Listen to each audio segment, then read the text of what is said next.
पंजाब लई पंजाबीयत लई। सब तो पहला सारे गुरफतेह प्रवान जी। वाहिगुरू जी का खालसा वाहिगुरू जी की फतेह।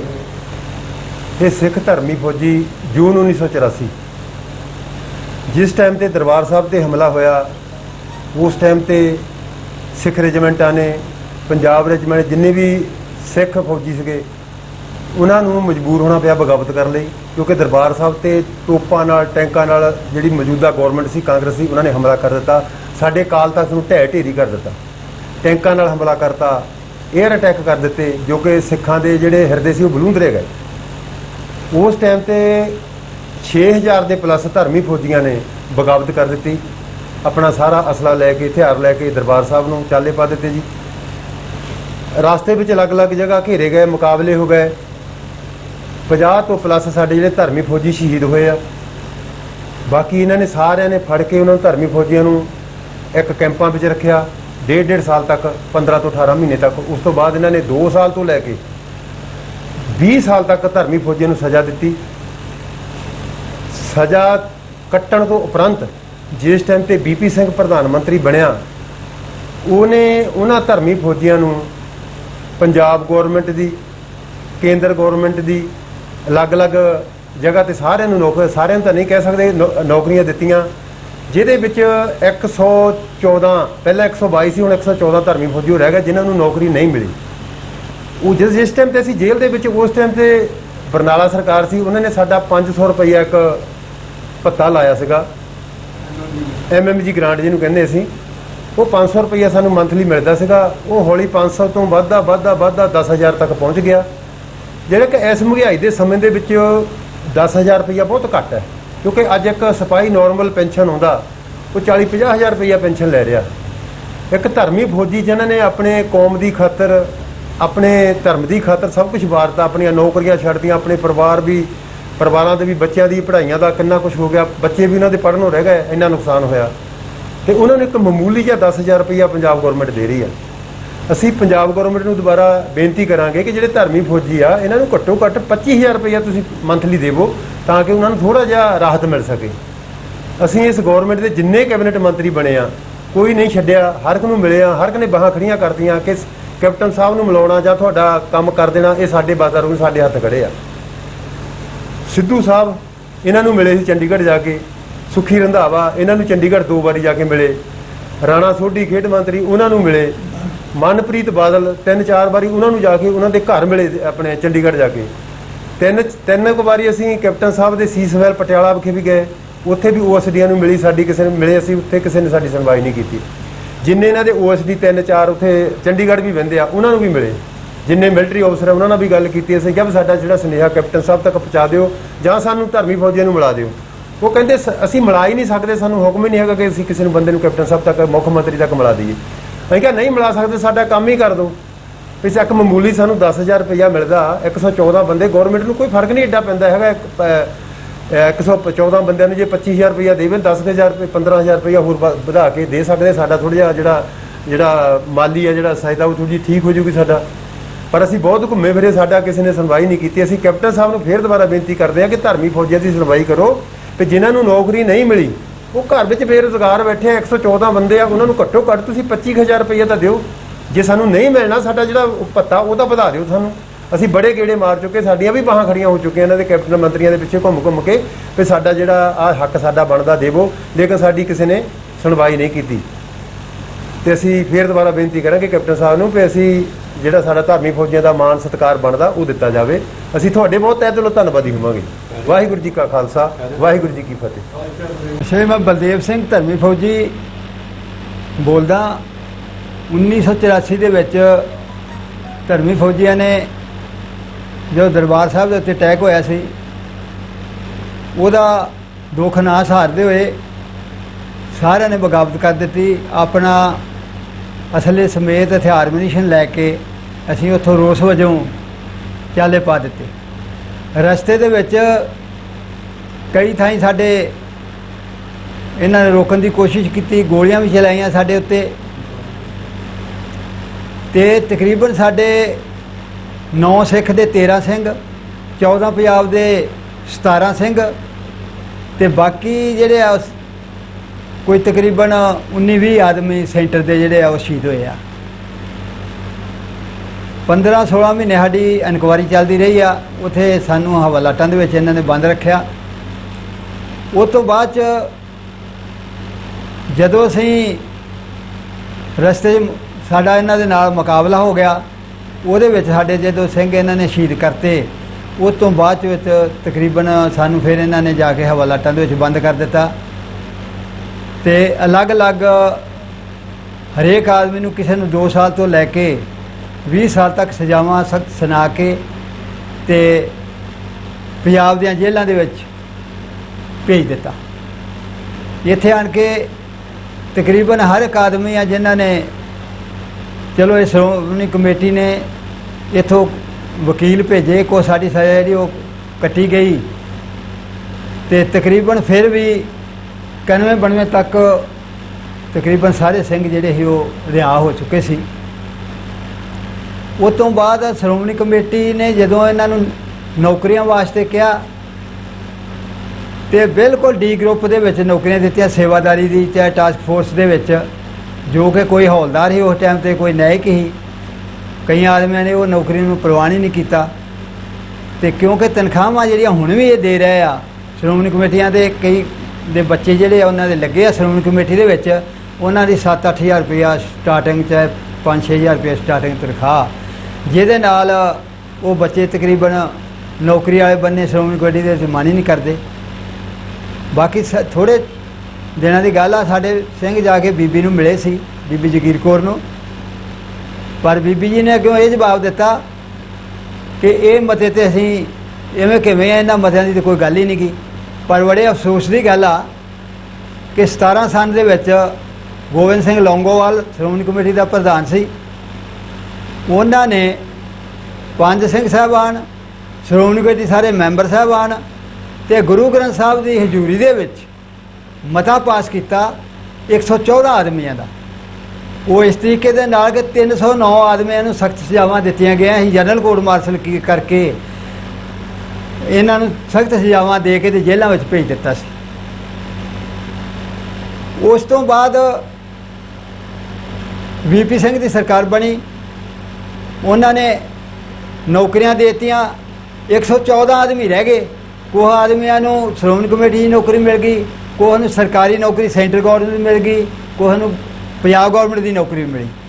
जिहड़े 114 आदमी सी उहदा इन्हां ने वो मता पास किया लौंगोवाल साहब ने। इन्हां ने चंडीगढ़ सैनिक भलाई दफ्तर डायरैक्टर के कोलों एक लिस्ट मंगवाई है 114 आदमियों की, भी उहदा इन्हां मता पास किया कि असीं हर साल 50,000 रुपया इन्हां दांगे, 5 साल वास्ते मता पास किया, जिहड़े कि 4 साल हो चुके आ। उन्हां 4 सालों के विच इन्हां सिर्फ 50,000 रुपया दिता वा सारिਆਂ ਨੂੰ। 2 करोड़ रुपया ये सालाना मते दे विच पास करते हैं। पर बड़े अफसोस की गल आ कि फिरोजपुर दियां विधवा बीबियां 3 चक्करों मार गईयां। तुहाडी जी इनकुआरी होनी आ, इत्थों इंस्पैक्टर की ड्यूटी लगूगी। बड़े अफसोस की गल आ कि धर्मी फौजियां दियां जनानियां आदमी उन्हां दे जिहड़े आ वो शहीद हो चुके आ, उन्हां दी इनकुआरी करन दा की मतलब? बार बार एक कमेटी बना देंदे आ, मता कमेटी बनूगी, वो तुहाडे फिर सानू बड़े अफसोस की गल आ कि जिहड़ा ये मता वा, जे सानू ये 2 करोड़ रुपया कढ़ के बाहरले देशां तक सारे पंजाब दे विच लोकां नूं इत्थों तक कह देंदे कि असीं इन्हां दा 2 करोड़ रुपया कढ़ के धर्मी फौजियां नूं दिंदे आ। पर साध संगत जी सानू एक बार 50,000 रुपया मिलिया, 4 साल हो गया, 1.5 लाख रुपया कल्ले कल्ले आदमी का बनता वा, जिहड़ा कि वो आप ही हजम कर जाते आ। असीं तो इहो गल कहांगे जो सानू मिलते ही नहीं गए। पर जे सानू इन्हां ने देना नहीं गा, दास की इहो बेनती आ, साडा कोई बंदा बीमार हो जाए, किसी की मौत हो जाए, किसी की लड़की की शादी होवे, लड़की की शादी के 10,000 रुपया देंदे आ, असीं धर्म वास्ते इन्नी कुर्बानी करके आण के भखारी नहीं गए, इन्हां दे कोल 10,000 रुपया लैण वास्ते जावांगे। ये गल कहने आ बीबी जी नूं भी थोड़ा सोच के बयान देना चाहिए ही। जदों तुसीं मता पास करते हैं गुरु ग्रंथ साहब की हाज़री दे विच, उहदे उत्ते फिर सच्चे रहो। जिहड़ा वो मते दा कानून दायरा वा उहदे विच रह के इन्हां धर्मी फौजियां नूं साल बाद असीं इत्थों तक कहा कि इन्हां दा अकाउंट नंबर ले लो, उहदे विच तुसीं 50,000 रुपया पा दिया करो। सानूं क्यों खराब करदे हो कि 10-10 फेरे मरवाउंदे आ, हार के असीं आउणों ही हट गए। 3 साल हो गए ना कोई पैसा नहीं दिता। दास की ਇਹੋ ਬੇਨਤੀ ਆ कि जे पैसा सानू नहीं मिलना तो ਜਿਹੜਾ ਸਾਡਾ ਪਿਛਲਾ ਬਕਾਇਆ ਬਣਦਾ ਵਾ ਉਹ ਜਿਹੜਾ ਸ਼੍ਰੋਮਣੀ ਅਕਾਲੀ ਦਲ ਦਾ ਪ੍ਰਧਾਨ ਸੁਖਬੀਰ ਸਿੰਘ ਬਾਦਲ ਵਾ ਉਹਨੂੰ ਵੀ ਤਾਂ ਬੋਲਣਾ ਚਾਹੀਦਾ ਜਦੋਂ ਬੀਬੀ ਉਹਨਾਂ ਦੇ ਅੰਡਰ ਵਾ ਸ਼੍ਰੋਮਣੀ ਕਮੇਟੀ ਪ੍ਰਧਾਨ। ਸਾਡਾ ਉਹ ਬਕਾਇਆ ਦਿੱਤਾ ਜਾਵੇ ਜਿਹੜਾ ਅਗਲਾ ਮਤਾ ਪਾਸ ਕਰਨਾ। ਸਾਨੂੰ ਕੋਈ ਪੈਸਾ ਤੁਹਾਡਾ ਨਹੀਂ ਚਾਹੀਦਾ। ਜੇ ਦੇਣਾ ਨਹੀਂਗਾ ਤਾਂ ਸਾਡੇ ਵਾਸਤੇ 2 ਕਰੋੜ ਰੁਪਇਆ ਕੱਢਣ ਦੀ ਕੋਈ ਲੋੜ ਨਹੀਂ। ਕੋਈ ਧਰਮੀ ਫੌਜੀ ਆਵੇ ਜਵਾਬ ਦਿਓ, ਅਸੀਂ ਭਿਖਾਰੀ ਨਹੀਂ ਕਿ ਤੁਹਾਡੇ ਕੋਲ ਆਣ ਕੇ ਮੰਗਾਂਗੇ। ਬਾਕੀ ਦਾਸ ਦੀ ਬੇਨਤੀ ਹੋ ਰਹਾ ਕਿ 114 ਆਦਮੀ ਜਿਹੜੇ ਰਹਿੰਦੇ ਆ ਜਿਨ੍ਹਾਂ ਨੂੰ ਕੋਈ ਨੌਕਰੀ ਨਹੀਂ ਮਿਲੀ, ਉਹਨਾਂ ਦੇ ਤਕਰੀਬਨ 25-30 ਲੜਕੇ ਆ ਜਿਹੜੇ ਜਿਨ੍ਹਾਂ ਨੂੰ ਕੋਈ ਨੌਕਰੀ ਨਹੀਂ ਮਿਲੀ। ਉਹ ਨੌਕਰੀ ਦੇ ਯੋਗ ਵਾ ਕਿ ਉਹ ਆਪ ਤਾਂ ਅਸੀਂ ਸਾਰੇ ਬਿਰਧ ਹੋ ਗਏ, ਕੋਈ 70 ਸਾਲ ਦਾ ਹੋ ਗਿਆ, ਕੋਈ 75 ਦਾ ਹੋ ਗਿਆ ਜੀ।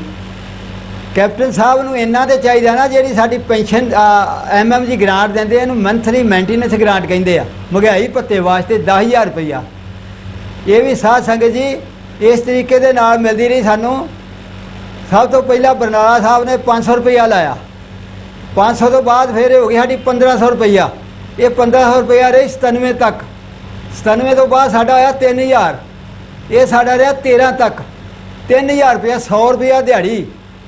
ਬਹੁਤ ਸਾਨੂੰ ਸ਼ਰਮ ਆਉਂਦੀ ਇਸ ਗੱਲ ਦੇ। ਇਹਨਾਂ ਸਰਕਾਰਾਂ ਨੂੰ ਕਹਿੰਦੇ ਆ ਤੇ ਸੰਗਤ ਨੂੰ ਅਸੀਂ ਦੱਸਣ ਡਏ ਆ ਵੀ ਤੁਸੀਂ ਇਸ ਚੀਜ਼ 'ਤੇ ਵਿਚਾਰ ਕਰੋ ਕਿ 100 ਰੁਪਈਆ ਦਿਹਾੜੀ ਧਰਮ ਵਾਸਤੇ ਆਪਣੀਆਂ ਨੌਕਰੀਆਂ ਛੱਡ ਆਏ ਹੋਣ, ਪਰ ਅਸੀਂ ਇਹ ਕੋਈ ਸਹਾਨ ਨਹੀਂ ਕਰਦੇ। ਨਾ ਜਦੋਂ ਅਸੀਂ ਉੱਥੋਂ ਚੱਲੇ ਆ, ਨਾ ਅਸੀਂ ਇਹ ਸੋਚਿਆ ਕਿ ਸਾਨੂੰ ਕੋਈ ਨੌਕਰੀ ਮਿਲੂਗੀ, ਚਾਹੇ ਸਾਡੇ ਨਾਲ ਸ਼੍ਰੋਮਣੀ ਕਮੇਟੀ ਕੀ ਕਰੂਗੀ, ਪੰਥ ਕੀ ਸਾਡੇ ਨਾਲ ਕਰੂਗਾ। ਅਸੀਂ ਇਹ ਆਏ ਧਰਮ ਵਾਸਤੇ, ਗੁਰੂ ਰਾਮਦਾਸ ਨੇ ਸੇਵਾ ਲਈ ਅਸੀਂ ਕੀਤੀ, ਪਰ ਆਪਣਾ ਹੱਕ ਮੰਗਣ ਵਾਸਤੇ ਬੋਲਣ ਦਾ ਰੋਸ ਜ਼ਰੂਰ ਕਰਨਾ ਪੈਂਦਾ ਵਾ ਇਹਨਾਂ ਸਰਕਾਰਾਂ ਅੱਗੇ। ਦਾਸ ਦੀ ਇਹੋ ਬੇਨਤੀ ਆ ਕਿ ਮੁੜ ਕੇ ਸਾਡੀ 3000 ਰੁਪਇਆ, ਉਸ ਤੋਂ ਬਾਅਦ 13 'ਚ ਸਾਡੀ ਇਹਨਾਂ ਨੇ 6 ਕੀਤੀ। ਜਦੋਂ ਬਾਦਲ ਸਾਹਿਬ ਜਾਣ ਲੱਗਿਆ ਫਿਰ 17 'ਚ ਇਹਨਾਂ ਨੂੰ ਮਿਲੇ ਵੀ ਸਾਡਾ ਕੁਛ ਸੋਚੋ, ਸਾਡੇ ਬਾਰੇ ਤੁਸੀਂ ਕਮ ਸੋ ਕਮ ਸਾਡਾ ਕੁਛ ਨਾ ਕੁਛ ਵਧਾਓ। ਉਹਨਾਂ ਨੇ ਸਾਡੀ 10,000 ਰੁਪਇਆ ਕੀਤੀ। ਇਹਨਾਂ 114 ਆਦਮੀਆਂ ਨੂੰ ਬਾਦਲ ਸਾਹਿਬ ਨੇ 5-5 ਲੱਖ ਰੁਪਇਆ ਵੀ ਮਨਜ਼ੂਰ ਕੀਤਾ, ਜੋ ਕਿ ਬਹੁਤ ਥੋੜ੍ਹਾ ਜੇ ਸੋਚਿਆ ਜਾਵੇ। 37 ਸਾਲ ਹੋ ਗਏ ਆ, 37 ਸਾਲਾਂ ਦੇ ਵਿੱਚ 10,000 ਰੁਪਇਆ। ਇੱਕ MLA ਜਦੋਂ ਇੱਕ ਵਾਰ ਬਣਦਾ ਉਹਦੀ 50,000 ਰੁਪਇਆ ਤਨਖਾਹ, ਉਹਦੀ ਵੱਖਰੀ, ਬਾਉਂਸ ਵੱਖਰੇ, ਤੇਲ ਦਾ ਖਰਚਾ ਵੱਖਰਾ। ਜੇ ਉਹ 5 ਵਾਰ ਬਣ ਜਾਂਦਾ ਤਾਂ ਉਹਦੀ 2.5 ਲੱਖ। ਪਰ ਕੈਪਟਨ ਸਾਹਿਬ ਸੁੱਤੇ ਨਾ ਰਹੋ, ਇਹਨਾਂ ਧਰਮੀ ਫੌਜੀਆਂ ਨੂੰ ਵੇਖੋ, ਤੁਸੀਂ ਵੀ ਫੌਜੀ ਹੋ, ਰਿਟਾਇਰ ਹੋਏ ਹੋ, ਦੱਸੋ ਤੁਸੀਂ ਸਾਡੇ ਵਾਸਤੇ ਕੀ ਸੋਚਿਆ ਵਾ। ਅਸੀਂ ਇਹੋ ਬੇਨਤੀ ਕਰਾਂਗੇ ਤੁਹਾਡੇ ਅੱਗੇ ਕਿ 10,000 ਰੁਪਇਆ ਇਸ ਸਮੇਂ ਦੇ ਵਿੱਚ ਬਹੁਤ ਥੋੜ੍ਹਾ। 37 ਸਾਲਾਂ ਦੇ ਵਿੱਚ ਇਹ 10,000 ਰੁਪਇਆ ਆਇਆ ਵਾ। ਕਮ ਸੋ ਕਮ ਸਾਡੀ ਰਿਕੁਐਸਟ ਆ ਕਿ 25,000 ਰੁਪਇਆ ਸਾਡਾ ਕੀਤਾ ਜਾਵੇ, ਜੋ ਅਸੀਂ ਆਪਣੇ ਬੱਚਿਆਂ ਦਾ ਪਾਲਣ ਪੋਸ਼ਣ ਕਰ ਸਕੀਏ। ਜਿਹੜੇ ਬੱਚੇ ਰਹਿੰਦੇ ਆ ਕੋਈ 25-30 ਆਦਮੀ, ਤੇ ਇਸ ਤੋਂ ਵੱਧ ਨਹੀਂ ਕਿ ਬੱਚੇ, ਉਹਨਾਂ ਨੂੰ ਜੇ ਕੈਪਟਨ ਸਾਹਿਬ ਨੂੰ ਸੁਣਾਈ ਦਿੰਦਾ ਹੋਵੇ ਤੇ ਸਾਡੇ ਉਹਦਾ 25-30 ਬੰਦਿਆਂ ਨੂੰ ਤੇ ਨੌਕਰੀ ਦੇ ਸਕਦੇ ਆ। ਸਾਡੇ ਅਸੀਂ ਤੇ ਆਪਣੀ ਜ਼ਿੰਦਗੀ ਨਿਕਾਲੀ, ਸਾਡੇ ਬੱਚੇ ਤੇ ਸੌਖੇ ਰਹਿ ਜਾਣ। ਪਰ ਬੜੇ ਅਫਸੋਸ ਦੀ ਗੱਲ ਵਾ ਕਿ ਕਿਸੇ ਮਿਨਿਸਟਰ ਨੇ ਸਾਡੀ ਗੱਲ ਨਹੀਂ ਸੁਣੀ। ਅਸੀਂ ਸਾਰਿਆਂ ਦੇ ਕੋਲ ਗਏ ਆ, ਰਣਜੀਤ ਸਿੰਘ ਪਹਿਲਾਂ ਦੱਸ ਚੁੱਕਾ ਸਭ ਕੁਝ, ਤੇ ਕਿਸੇ ਨੇ ਹਾਮੀ ਨਹੀਂ ਸਾਡੀ ਭਰੀ। ਤੇ ਜੇ ਆਵਾਜ਼ ਸਾਡੀ ਜਾਂਦੀ ਹੋਵੇ ਸਰਕਾਰ ਤੱਕ, ਸ਼੍ਰੋਮਣੀ ਕਮੇਟੀ ਤੱਕ, ਤੇ ਉਹ ਇਹਨਾਂ ਗੱਲਾਂ ਦੇ ਉੱਤੇ ਜ਼ਰੂਰ ਸ਼ਾਇਦ ਅਸਰ ਕਰਨ ਤੇ ਸਾਡਾ ਕੋਈ ਮਸਲਾ ਹੱਲ ਹੋ ਜੇ ਤੇ ਸਾਡੇ ਬੱਚਿਆਂ ਦੀ ਜ਼ਿੰਦਗੀ ਬਣ ਸਕੇ। ਜਿਹੜੀ ਦੇਸਾਂ ਵਿਦੇਸਾਂ ਦੇ ਵਿੱਚ ਸੰਗਤ ਬੈਠੀ ਆ, ਦਾਸ ਦੀ ਬੇਨਤੀ ਆ ਕਿ ਸਾਡੇ ਨਾਂ ਦੇ ਉੱਤੇ ਪੈਸਾ ਸੰਗਤ ਨੇ ਬਹੁਤ ਭੇਜਿਆ ਬਾਹਰਲੇ ਦੇਸ਼ਾਂ ਦੇ ਵਿੱਚੋਂ, ਪਰ ਇਹਨਾਂ ਧਰਮੀ ਫੌਜੀਆਂ ਨੂੰ ਕੋਈ ਸਹਾਇਤਾ ਜਿਹੜੀ ਆ ਉਹ ਇਹਨਾਂ ਤੱਕ ਨਹੀਂ ਮਿਲੀ। ਇੱਕ ਵਾਰ 50-50,000 ਰੁਪਇਆ ਖਡੂਰ ਸਾਹਿਬ ਬਾਬਾ ਸੇਵਾ ਸਿੰਘ ਦੀ ਹਾਜ਼ਰੀ ਦੇ ਵਿੱਚ ਸੰਗਤ ਨੇ ਉਧਰੋਂ ਭੇਜਿਆ ਸੀ, ਉਹ ਤਕਰੀਬਨ ਸਾਰਿਆਂ ਨੂੰ ਮਿਲ ਗਿਆ ਵਾ। ਬਾਕੀ ਜਿਹੜਾ ਕੋਈ ਵੀ ਆਦਮੀ ਸਾਡੇ ਨਾਂ 'ਤੇ ਪੈਸਾ ਮੰਗਦਾ ਵਾ, ਚਾਹੇ ਗ੍ਰਾਹੀ ਕਰਨ ਵਾਸਤੇ ਆਉਂਦਾ ਵਾ, ਸਾਡੀ ਦੇਸਾਂ ਵਿਦੇਸਾਂ ਦੀ ਸੰਗਤ ਨੂੰ ਇਹੋ ਬੇਨਤੀ ਆ ਕਿ ਜਦੋਂ ਸਾਡੇ ਤੱਕ ਪਹੁੰਚਣਾ ਨਹੀਂਗਾ ਤੇ ਇਹ ਪੈਸਾ ਉਹਨਾਂ ਨੂੰ ਨਾ ਦਿੱਤਾ ਜਾਵੇ। ਇੱਕ ਸਾਡਾ ਫੌਜੀ ਆ ਬਲਦੇਵ ਸਿੰਘ ਧਾਰੀਵਾਲ, ਜਿਹੜਾ ਕਿ ਗੁਰਦਾਸਪੁਰ, ਉਹ ਤਕਰੀਬਨ ਅਸੀਂ ਉਦੋਂ ਜੇਲ੍ਹਾਂ ਦੇ ਵਿੱਚ ਬੈਠੇ ਸੀ ਤੇ ਉਹ ਆਪਣੀ ਪੂਰੀ ਸਰਵਿਸ ਕਰਕੇ ਹੌਲਦਾਰ ਪੈਨਸ਼ਨ ਆਇਆ ਵਾ। ਉਹਨੇ ਬਾਹਰਲੇ ਦੇਸ਼ਾਂ ਦੇ ਵਿੱਚੋਂ ਬੜਾ ਮਾਇਆ ਇਕੱਠੀ ਕੀਤੀ ਆ। ਤੇ ਸਾਡੀ ਇਹੋ ਬੇਨਤੀ ਆ ਕਿ ਬਲਦੇਵ ਸਿੰਘ ਧਾਰੀਵਾਲ ਰਿਟਾਇਰਮੈਂਟ ਆ, ਪੈਨਸ਼ਨ ਲੈਣ ਡਿਆ ਉਹ 25-30,000 ਰੁਪਈਆ ਹੌਲਦਾਰ ਦੀ, ਤੇ ਉਹ ਇਸ ਚੀਜ਼ ਤੋਂ ਵੀ ਅਸੀਂ ਆਨੇ ਚਲੋ ਬਾਜ ਆਵੇ, ਨਾ ਇਹ ਕੰਮ ਕਰੇ ਬਾਕੀ ਇਹ 114 ਆਦਮੀ ਆ ਧਰਮੀ ਫੌਜੀ ਜਿਨ੍ਹਾਂ ਨੂੰ ਕੋਈ ਸੈਂਟਰ ਗਵਰਨਮੈਂਟ ਨੇ ਨੌਕਰੀ ਨਹੀਂ ਦਿੱਤੀ, ਨਾ ਪੰਜਾਬ ਗਵਰਨਮੈਂਟ ਨੇ ਦਿੱਤੀ ਆ। ਸਿਰਫ ਇਹ 10,000 ਦੇ ਉੱਤੇ ਸੀਮਿਤ ਆ ਕਿ ਜਿਹੜਾ ਸਰਕਾਰ ਦੇਣ ਡਈ ਆ। ਬਾਕੀ ਸਾਡੀ ਬੇਨਤੀ ਇਹੋ ਆ ਕਿ ਜਦੋਂ ਸਾਡੇ ਤੱਕ ਇਹ ਪੈਸਾ ਪਹੁੰਚਣਾ ਹੀ ਨਹੀਂ ਤੇ ਕਿਸੇ ਨੂੰ ਵੀ ਇਹ ਸਾਡੇ ਨਾਮ ਦੇ ਉੱਤੇ ਮਾਇਆ ਨਾ ਦਿੱਤੀ ਜਾਵੇ। ਸਾਡੀ ਇਹ ਬੇਨਤੀ ਪ੍ਰਵਾਨ ਕਰਨੀ। ਵਾਹਿਗੁਰੂ ਜੀ ਕਾ ਖਾਲਸਾ, ਵਾਹਿਗੁਰੂ ਜੀ ਕੀ ਫਤਿਹ। ਵਾਹਿਗੁਰੂ ਜੀ ਕਾ ਖਾਲਸਾ, ਵਾਹਿਗੁਰੂ ਜੀ ਕੀ ਫਤਿਹ। ਮੈਂ ਗੁਰਨਾਮ ਸਿੰਘ ਧਰਮੀ ਫੌਜੀ ਪਿੰਡ ਵਹਿਲਾ। ਕਿਉਂਕਿ ਮੇਰੇ ਵੀਰਾਂ ਨੇ ਫੌਜੀ ਵੀਰਾਂ ਨੇ ਜੋ ਪਹਿਲਾਂ ਦੱਸਿਆ ਹੈ ਸਭ ਕੁਝ ਦੱਸ ਚੁੱਕੇ ਆ। ਅਸੀਂ ਥੋੜ੍ਹੇ ਦਿਨ ਹੋਏ ਆ, ਕੋਈ 5-10 ਦਿਨ ਹੋਏ ਆ ਬੀਬੀ ਜਗੀਰ ਕੌਰ ਜੀ ਨੂੰ ਮਿਲੇ ਸੀ ਪ੍ਰਧਾਨ ਸ਼੍ਰੋਮਣੀ ਕਮੇਟੀ ਨੂੰ, ਪਰ ਉਹਨਾਂ ਦਾ ਧਰਮੀ ਫੌਜਾਂ ਦੇ ਪ੍ਰਤੀ ਵਤੀਰਾ ਬੜਾ ਰੁੱਖਾ ਸੀ। ਅੱਗੇ ਇਸ ਤਰ੍ਹਾਂ ਬੋਲਦੇ ਕਿ ਅਸੀਂ ਇਹਨਾਂ ਨੂੰ ਕਿਹਾ ਸੀ ਕਿ ਸਾਡੇ ਧਰਮੀ ਫੌਜੀ ਜੋ ਹੈ ਸਾਰਿਆਂ ਦੇ ਗਏ, ਇਕੱਲੇ ਵਾਸਤੇ ਗਏ ਨਹੀਂ ਹੈ, ਸਾਰੇ ਧਰਮੀ ਫੌਜੀਆਂ ਵਾਸਤੇ ਗਏ ਸੀ ਕਿ ਜਿਹੜਾ ਆਪਾਂ ਹਰ ਸਾਲ ਮਤੇ ਦੇ ਅਨੁਸਾਰ ਪੈਸੇ ਕੱਢਦੇ ਹਾਂ ਕਿ 50-50 ਹਜ਼ਾਰ ਰੁਪਈਆ ਧਰਮੀ ਫੌਜੀਆਂ ਨੂੰ ਦਿੱਤਾ ਜਾਊਗਾ, ਉਹਦੇ ਸੰਬੰਧ ਦੇ ਵਿੱਚ ਵੀ ਤੁਸੀਂ ਇੱਕੇ ਵਾਰੀ ਪੈਸੇ ਦਿੱਤੇ ਆ, ਉਸ ਤੋਂ ਬਾਅਦ ਦਿੱਤੇ ਨਹੀਂ, ਮਤਾ ਹਰ ਸਾਲ ਪਾਉਂਦੇ ਜੋ। ਤਾਂ ਬੀਬੀ ਜੀ ਕਹਿਣ ਲੱਗੇ ਕਿ ਇਹੋ ਜਿਹੇ ਮਤੇ ਤੇ ਐਵੇਂ ਹੀ ਹੁੰਦੇ ਆ, ਅਸੀਂ ਉੱਦਾਂ ਹੀ ਪਾ ਦਿੰਦੇ ਆ, ਸਾਡੀ ਆਪਣੀ ਮਰਜ਼ੀ ਆ ਅਸੀਂ ਕਿਹਨੂੰ ਸਹਾਇਤਾ ਦੇਣੀ ਆ ਕਿਹਨੂੰ ਨਹੀਂ ਦੇਣੀ। ਤੁਹਾਡੀ ਦਰਖਾਸਤ ਸਾਡੇ ਕੋਲ ਪਹੁੰਚ ਗਈ ਹੈ, ਤੁਹਾਨੂੰ ਸਹਾਇਤਾ ਅਸੀਂ ਦੇਵਾਂਗੇ। ਅਸੀਂ ਇਹਨਾਂ ਨੂੰ ਇਹ ਕਿਹਾ ਵੀ ਸਾਨੂੰ ਸਹਾਇਤਾ ਦੇਣ ਦੀ ਲੋੜ ਨਹੀਂ, ਕਿਉਂਕਿ ਅਸੀਂ ਤੇ ਦੂਸਰੇ ਫੌਜੀਆਂ ਦੇ ਸੰਬੰਧ ਦੇ ਵਿੱਚ ਆਏ ਹਾਂ, ਇਕੱਲੇ ਸਹਾਇਤਾ ਲੈਣ ਨਹੀਂ ਆਏ ਅਸੀਂ। ਸੋ ਜੋ ਬੀਬੀ ਦਾ ਵਤੀਰਾ ਉਹ ਧਰਮੀ ਫੌਜਾਂ 'ਤੇ ਬਹੁਤ ਹੀ ਚੰਗਾ ਨਹੀਂ ਸੀ। ਜੋ ਬਿਮਾਰ ਵਾਸਤੇ ਵੀ ਬਿਮਾਰ ਧਰਮੀ ਫੌਜੀ ਕੋਈ ਉਹਨਾਂ ਵਾਸਤੇ ਸਹਾਇਤਾ ਮਿਲ ਜੇ, ਅਸੀਂ ਉਹਨਾਂ ਸੰਬੰਧ ਦੇ ਵਿੱਚ ਗਏ। ਕਹਿੰਦੇ ਤੁਸੀਂ ਆਪ ਸਹਾਇਤਾ ਲੈ ਲਓ ਅਤੇ ਦੂਜਿਆਂ ਦੀ ਗੱਲ ਨਾ ਕਰੋ, ਜਿਹਨੂੰ ਲੋੜ ਹੋਊ ਆਪੇ ਸਾਡੇ ਕੋਲ ਆ ਕੇ ਲੈ ਲੂਗਾ। ਸੋ ਇੰਨੀ ਬੇਨਤੀ ਆ ਕਿ ਜਿਹੜੇ ਧਰਮੀ ਫੌਜੀ ਕੋਈ ਬਿਮਾਰ ਆ ਜਾਂ ਕਿਸੇ ਦੇ ਧੀਆਂ ਪੁੱਤਰਾਂ ਦਾ ਸ਼ਾਦੀ ਆ, ਉਹਨਾਂ ਨੂੰ ਬਣਦੀ ਸਹਾਇਤਾ 50,000 ਹੀ ਦਿੱਤੀ ਜਾਵੇ, ਹੋਰ ਨਹੀਂ ਆਪਣੇ ਕੋਲੋਂ ਦੇ ਸਕਦੇ। ਉਹ ਸਹਾਇਤਾ ਜਿਹੜੀ 50,000 ਇਹਨਾਂ ਉਹ ਦੂਸਰੇ ਆਪਣੇ ਮੈਂਬਰਾਂ ਨੂੰ ਕਿਸੇ ਹੋਰ ਨੂੰ ਸਹਾਇਤਾ ਦੇ ਕੇ ਉਹ ਬਣ ਦਿੰਦੇ ਆ, ਜਾਂ ਸਾਡਾ ਉਹ ਮਤਾ ਜਿਹੜਾ ਪਾਇਆ ਵਾ ਉਹ ਰੱਦ ਕਰ ਦਿੱਤਾ ਜਾਵੇ। ਕਿਉਂਕਿ ਮਤੇ ਦੇ ਅਨੁਸਾਰ ਸੰਗਤਾਂ ਜਿਹੜੀਆਂ ਇਹਨਾਂ ਨੂੰ ਪੈਸੇ ਭੇਜਦੀਆਂ ਵਾ, ਇਹ ਅੱਗੇ ਬਹਾਨਾ ਮਾਰ ਦਿੰਦੇ ਧਰਮੀ ਫੌਜੀਆਂ ਨੂੰ ਸਹਾਇਤਾ ਦਿੰਦੇ ਆ, ਜਦ ਕਿ ਧਰਮੀ ਫੌਜੀਆਂ ਨੂੰ ਸਿਰਫ ਇੱਕ ਵਾਰ ਸਹਾਇਤਾ ਮਿਲੀ ਆ, ਹੋਰ ਕਿਸੇ ਨੂੰ ਕੋਈ ਸਹਾਇਤਾ ਨਹੀਂ ਮਿਲੇ। ਸੋ ਇਹ ਬੇਨਤੀ ਪ੍ਰਵਾਨ ਕਰਨੀ ਕਿ ਜਾਂ ਤਾਂ ਮਤਾ ਰੱਦ ਕਰ ਦਿਓ, ਨਹੀਂ ਤਾਂ ਸਾਰੇ ਧਰਮੀ ਫੌਜੀਆਂ ਜੋ ਉਹਨਾਂ ਦਾ ਬਣਦਾ ਵਾ 112 ਜਾਂ 114 ਫੌਜੀ ਆ, ਉਹਨਾਂ ਦੀ ਜੋ ਪਿਛਲੇ 3 ਸਾਲਾਂ ਤੋਂ ਤੋਂ ਨਹੀਂ ਮਿਲੇ ਉਹਨਾਂ ਨੂੰ ਉਹ ਪੈਸੇ ਦਿੱਤੇ ਜਾਣ। ਮੈਂ ਹੋਰ ਕਰਨੀ ਚਾਹੁੰਦਾ ਕਿ ਗਾਂ ਇਲੈਕਸ਼ਨਾਂ ਆ ਰਹੀਆਂ ਵਾ ਅਤੇ ਇਹਨਾਂ ਧਰਮੀ ਫੌਜੀਆਂ ਦੀ ਕੋਈ ਬਾਂਹ ਨਹੀਂ ਫੜੀ, ਕਿਉਂਕਿ ਜਦੋਂ ਸ੍ਰੀ ਅਕਾਲ ਤਖਤ ਸਾਹਿਬ ਅਤੇ ਸ੍ਰੀ ਹਰਿਮੰਦਰ ਸਾਹਿਬ 'ਤੇ ਅਟੈਕ ਕੀਤਾ ਸੀ ਅਤੇ ਜਿੱਥੇ ਜਿੱਥੇ ਵੀ ਫੌਜੀ ਵੀਰ ਮੇਰੇ ਬੈਠੇ ਸੀ ਸਿੱਖ ਰੈਜੀਮੈਂਟ ਦੇ ਵਿੱਚ, ਉਹਨਾਂ ਸਾਰਿਆਂ ਨੂੰ ਬੜਾ ਦੁੱਖ ਹੋਇਆ। ਉਹ ਦੁੱਖ ਦੇ ਤੌਰ 'ਤੇ ਉਹਨਾਂ ਆਪਣੀਆਂ ਬੈਰਕਾਂ ਛੱਡੀਆਂ ਅਤੇ ਬਾਅਦ ਦੇ ਵਿੱਚ ਜਦੋਂ ਉਹਨਾਂ ਨੂੰ ਜੇਲ੍ਹਾਂ ਦੇ ਵਿੱਚ ਭੇਜਿਆ, ਉਹਨਾਂ ਨੇ ਆਪਣੇ ਕੁਆਟਰ ਗਾਰਡਾਂ ਦੇ ਵਿੱਚ ਰੱਖਿਆ, ਤਾਂ ਸਾਨੂੰ ਇਹੋ ਪੁੱਛਦੇ ਰਹੇ ਵੀ ਤੁਸੀਂ ਆਪਣੀ ਫੌਜ ਦੀ ਕਸਮ ਖਾਧੀ ਸੀ ਆਪਣੇ ਗੁਰੂ ਗ੍ਰੰਥ ਸਾਹਿਬ ਮਹਾਰਾਜ ਦੀ ਵੀ ਫੌਜ ਦੀ ਰੱਖਿਆ ਕਰਾਂਗੇ, ਤੁਸੀਂ ਫੌਜ ਦੇ ਵਿੱਚ ਬਗਾਵਤ ਕੀਤੀ ਆ। ਤਾਂ ਸਾਡਾ ਬਿਆਨ ਉਹਨਾਂ ਨੂੰ ਇਹੋ ਹੀ ਕਿ ਅਸੀਂ ਸ੍ਰੀ ਗੁਰੂ ਗ੍ਰੰਥ ਸਾਹਿਬ ਮਹਾਰਾਜ ਜੀ ਦੀ ਕਸਮ ਖਾਧੀ ਸੀ, ਉਹਨਾਂ ਦੇ ਉੱਤੇ ਹੱਥ ਰੱਖ ਕੇ ਤੇ ਅਸੀਂ ਦੇਸ਼ ਦੀ ਕੌਮ ਦੀ ਸੇਵਾ ਕਰਾਂਗੇ। ਜਿਸ ਜੇ ਕੌਮ ਹੀ ਆਉਂਦੀ ਆ, ਜਦੋਂ ਸਾਡੇ ਜੋ ਗੁਰੂ ਦੇ ਇਸ ਦੇ ਉੱਤੇ ਤੁਸੀਂ ਬੰਬ ਉਡਾਤੇ ਤੇ ਸਾਡੀ ਕਸਮ ਕਾਹਦੀ ਰਹਿ ਗਈ। ਅਸੀਂ ਤੇ ਆਪਣੀ ਕਸਮ ਦੇ ਉੱਤੇ ਪੂਰੇ ਰਹੇ ਸੀ, ਕੋਈ ਗਲਤੀ ਨਹੀਂ ਕੀਤੀ, ਪਰ ਫਿਰ ਵੀ ਉਹਨਾਂ ਨੇ ਸਾਨੂੰ ਸਜ਼ਾਵਾਂ ਦਿੱਤੀਆਂ। ਤੇ ਹੁਣ ਸਿੱਖ ਕੌਮ ਨੂੰ ਬੇਨਤੀ ਆ, ਸਾਰਿਆਂ ਨੂੰ ਪਤਾ ਕਿ ਧਰਮੀ ਫੌਜੀਆਂ ਦੇ ਨਾਂ 'ਤੇ 37 ਸਾਲਾਂ ਤੋਂ ਕਿੰਨਾ ਲੁੱਟਦੇ ਆ ਰਹੇ ਆ, ਅਸੀਂ ਉਹਨਾਂ ਨੂੰ ਸਹਾਇਤਾ ਦਿੰਦੇ ਹਾਂ, ਐਲਾਨ ਕਰਦੇ ਹਾਂ, ਢੀਂਗ ਕਰਦੇ ਹਾਂ, ਤੇ ਅਸੀਂ ਇਹਨਾਂ ਨੂੰ ਸਹਾਇਤਾ ਕੋਈ ਨਹੀਂ ਮਿਲੀ ਇਤਨੀ, ਜਿੱਦਾਂ ਕਿ ਗਾਂ ਕੋਈ ਹੋਰ ਵੀ ਜਿਹੜੇ ਆ ਸਾਡੇ ਨੌਜਵਾਨ ਹੈ ਜਾਂ ਸਿੱਖ ਧਰਮ ਦੇ ਉੱਤੇ ਕੋਈ ਭੀੜਾ ਮੰਨਦੀ ਆ ਤੇ ਉਹ ਕੁਰਬਾਨੀਆਂ ਕਰਨ ਵਾਸਤੇ ਤਿਆਰ ਹੋਊਗਾ। ਸੋ ਜੇ ਇਹਨਾਂ ਨੂੰ ਆਪਾਂ ਬਾਂਹ ਫੜਾਂਗੇ ਹੁਣ, ਕਿਉਂਕਿ ਸਾਰੇ ਧਰਮੀ ਫੌਜੀ ਜਿਹੜੇ ਆ ਉਹ ਬਿਰਧ ਹੋ ਚੁੱਕੇ ਆ, ਪਤਾ ਨਹੀਂ ਕਿੰਨੇ ਦਿਨਾਂ ਦੇ ਮਹਿਮਾਨ ਰਹਿ ਗਏ ਆ।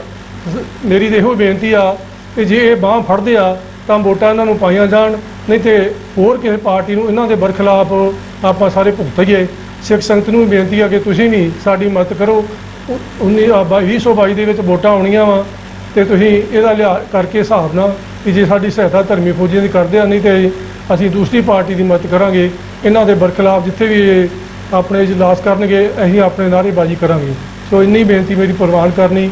ਵਾਹਿਗੁਰੂ ਜੀ ਕਾ ਖਾਲਸਾ, ਵਾਹਿਗੁਰੂ ਜੀ ਕੀ ਫਤਿਹ। ਜਿਹੜੇ ਬਾਹਰ ਆਪਣੇ ਵਿਦੇਸ਼ਾਂ ਵਿੱਚ ਆਪਣੀ ਸਿੱਖ ਸੰਗਤ ਬੈਠੀ ਆ, ਉਹਨਾਂ ਨੂੰ ਕੀ ਕਹਿਣਾ ਚਾਹੋਗੇ? ਅਸੀਂ ਇਹੋ ਕਹਿਣਾ ਚਾਹੁੰਦੇ ਹਾਂ ਕਿ ਜੇ ਇਹਨਾਂ ਨੇ ਜਿਹੜੇ ਆਪਣੀਆਂ ਨੌਕਰੀਆਂ ਛੱਡਤੀਆਂ, ਮਰਨ ਨੂੰ ਤਿਆਰ ਸੀ, ਰਸਤੇ 'ਚ ਗੋਲੀ ਵੱਜਦੀ, ਕਈ ਸਿੰਘ ਸ਼ਹੀਦ ਵੀ ਹੋ ਗਏ ਸਾਡੇ ਧਰਮੀ ਫੌਜੀ, ਅਤੇ ਇਹ ਵੀ ਅਸੀਂ ਵੀ ਸ਼ਹੀਦ ਹੋ ਸਕਦੇ ਸੀ। ਅਤੇ ਗਾਂ ਜਿਹੜੇ ਸਾਡੇ ਕੌਮ ਵਾਲੀ ਪੀੜ੍ਹੀ, ਆਉਣ ਵਾਲੀ ਪੀੜ੍ਹੀ ਆ, ਉਹਨਾਂ ਨੂੰ ਆਪਾਂ ਤਾਂ ਹੀ ਸਹਾਇਤਾ ਸਹੀ ਮਿਲੂਗੀ ਕਿ ਇਹਨਾਂ ਦਾ ਅਸੀਂ ਕਿੰਨੀ ਬਾਂਹ ਫੜੀ ਆ, ਅਤੇ ਉਹ ਜੇ ਕੋਈ ਕੁਰਬਾਨੀ ਗਾਂ ਕਰਦਾ ਉਹਨਾਂ ਦੀ ਬਾਂਹ ਕਿੱਦਾਂ ਫੜਨਗੇ। ਸਿੱਖ ਕੌਮ ਨੂੰ ਇਹੋ ਹੀ ਆ ਕਿ ਸੱਚ ਦੀ ਪਛਾਣ ਕਰਕੇ ਤੁਸੀਂ 2022 ਦੇ ਵਿੱਚ ਵੋਟਾਂ ਜਿਹੜੀਆਂ ਪਾਉਣੀਆਂ ਵਾ ਤੇ ਸਾਡਾ ਸਾਥ ਦੇਣਾ।